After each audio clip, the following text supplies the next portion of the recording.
Welcome back, readers, or should I say engineers. This week we are heading downstream to the letter E for engineering. And so, the PRPL Learning Lab from Home is proud to present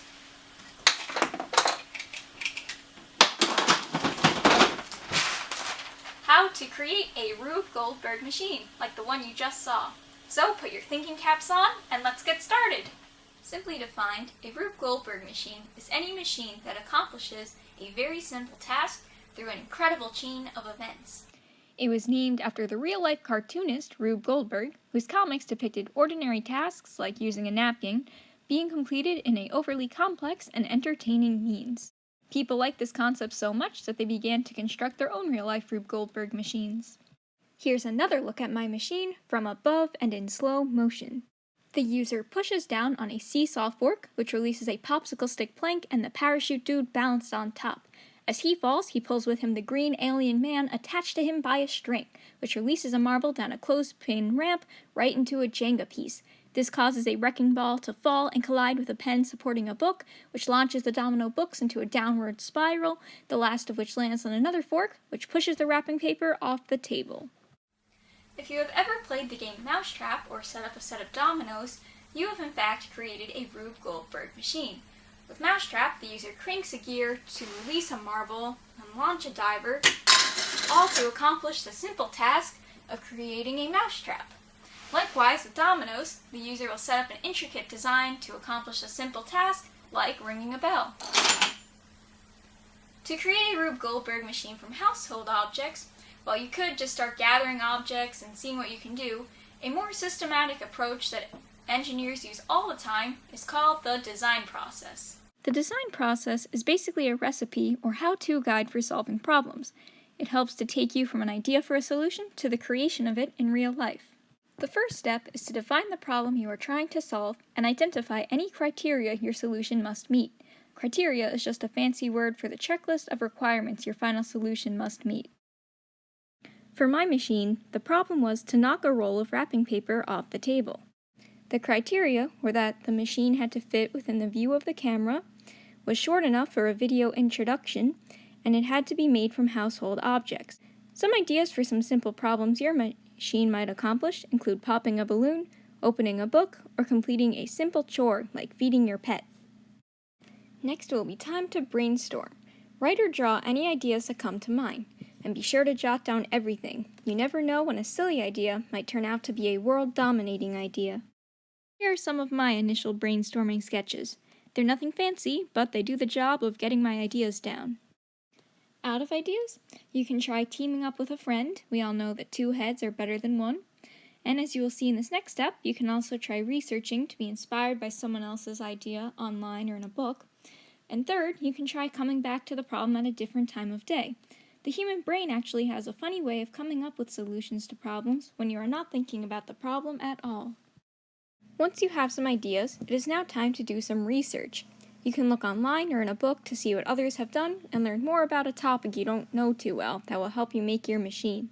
Here are 6 tricks from my machine, many of which were inspired from something I saw online, to help you with your research. Trick number 1, the forklift. Forks are easy to set up and function a lot like a seesaw. You put weight on one end, which will cause the other side to pop up. So this can be used to weigh an object that is about to fall. So when you do push down on the one end, the object will fall. You can also put an object on top of a fork, so that way when the force is pushed down, the object will be nudged forward and roll. Trick number 2, the rope trap. For this trick, all you have to do is tie a string to 2 action figures or other weights and position them in a way so that way when the one character is knocked, the other figure will be pulled with it and trigger another event. It is similar in principle to a dog pulling on its leash and the owner is pulled with it. Trick number 3, the clothespin ruler ramp. For this trick, you will need 2 stacks of books, one slightly taller than the other, and you're going to place your ruler, which will be your ramp, on top. As a tip, it's helpful to put the end of your ruler ramp in the crevice or edge of the book right here. This will prevent the ruler from sliding. Now you're going to take some clothespins and you're just going to clip them on, positioning them at a diagonal. And these will serve as the barriers so the marble won't fall off. There'll be a bit of trial and error, but you'll just keep testing it till you find the position that works. Trick number 4, the Jenga drop of doom. For this trick, you very simply set up a game of Jenga alongside a stack of books.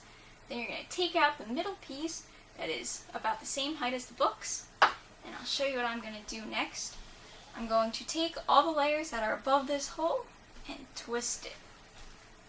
So now this one piece will fall through in the middle, and I can slide it out. So now I have this extra big hole. I'll twist it again, and we're just going to set it up in such a way so that way the two Jenga pieces come to meet in the center, and a very light tap on the one piece will cause the other piece to fall, and whatever was balanced on top of it will fall with it and trigger the next event.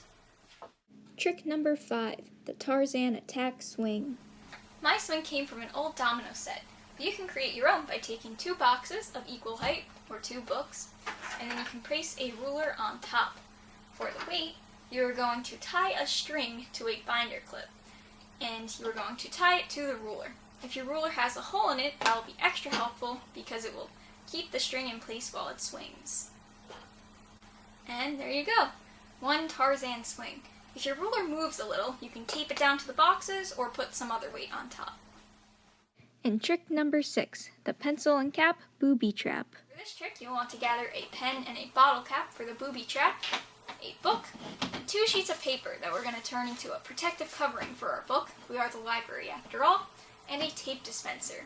You're going to start by taking the 2 sheets of paper, folding them in half, hot dog style. Once you've done that, we're going to take the 2 short ends and tape them together, almost like you're making a crown. Next, you're going to insert the paper into the cover of your book. As such, close the cover and fold the 2 overhanging pieces over the front and tape it in place. Now we have a book belt. Now you're going to take your bottle cap and a small piece of tape that you're going to make double-sided by folding in half, sticking it on. Now you're going to stick your bottle cap somewhere towards the top of your book.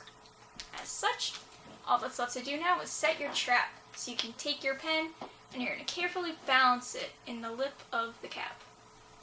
And now a very light tap will set the trap off. If you find that your table is too slippery, you can add some texture by taping a piece of tape to your surface. If you find that it is not slippery enough, you can take an object that is smooth like a domino and tape it to the floor, so it should now be very smooth. I hope those 6 tricks helped you with your research. You'll likely go back and forth a lot between the brainstorming and research stage. A brainstorming idea will inspire you to research something, and similarly, while researching, you might come across the coolest creation that inspires a new idea. Then it's time to select the idea you think will make the best solution to your problem, and create a master plan to help you implement it. Why is it super important to have a plan? Think of it this way. If your family is driving from New York to Florida without a roadmap, or master plan, and instead just drive, the odds of you making it to your destination are pretty slim. Having a plan, in the form of a roadmap, will make sure you get where you need to go, and that you have packed all of the tools you will need to get there. Similarly, when you have a plan for what you are going to create, you ensure that you have packed all of the tools you'll need for success, and you'll be much more likely to reach your ultimate destination, a working solution. With your idea selected, it is now time to create it. You will use your master plan as a guide, but you can always add more ideas as you think of them. Once your machine is created, now it is time to test it out. It can be helpful to test out parts of your machine while you are creating it, but don't get discouraged with this step. My machine took 13 tests before it worked all the way through. Which brings us to our second to last step, redesign. This involves making improvements to your creation each time you test it out to make it the best it can be. This is probably the most misunderstood step. Redesigning does not mean that your creation was a failure, or that if it worked the first time that you can skip this step. Redesigning is all about making your solution the very best, most reliable, and most rewarding it can be. With a working solution, it is now time to celebrate. After a quick victory dance, the last step is to communicate your amazing creation with the world. People love to see what others have created. It might just inspire them to create. Of course, you can share your Eureka machines with Kay Bertucci at pearlriverlibrary.org. And there you have it, the design process, helping to make our ideas a reality. Now that we have learned how to use the design process to design our own Rube Goldberg machines, I would now like to introduce my older sister Sara, a mechanical engineer studying at Stevens Institute of Technology. Hi, Sara! Hi, Katie. Thank you for having me.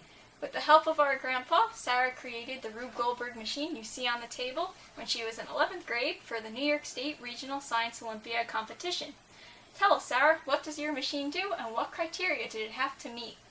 So the objective of my Rube Goldberg machine was to lift a series of golf balls into the milk jug located here by first dropping a golf ball into the machine.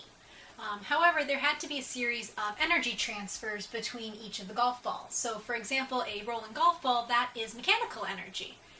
If that golf ball were to roll over a switch and complete a circuit, that would be electrical energy, which would then turn on a motor, once again mechanical energy, which would then lift the next golf ball in. However, I couldn't use that same sequence of energy transfers for each of the golf balls, so mechanical, electrical, mechanical couldn't be used again. However, I did have, in addition to electrical and mechanical, chemical energy, such as combining baking soda and vinegar, thermal energy, which is heat, and visible light energy, which is like what you see when you turn on a flashlight to make all those energy transfers. After the last ball went into the milk jug, it had to turn on a buzzer to signify the end of the machine. Wow. Now how long did it take you to build this machine? So we got the final team assignments in about November, so I started doing a lot of my brainstorming in December and had the final competition in February, so about 3 months. Alright, so now let's take a look at Sara's video demonstration of her machine in action. Enjoy!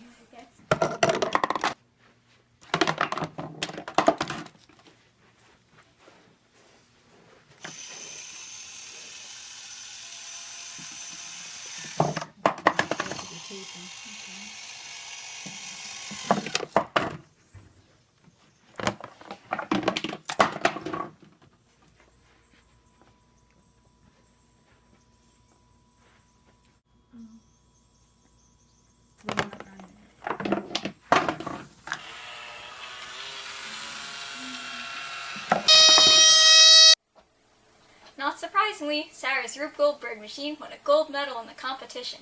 Tell us, Sara, what is your favorite part about being an engineer?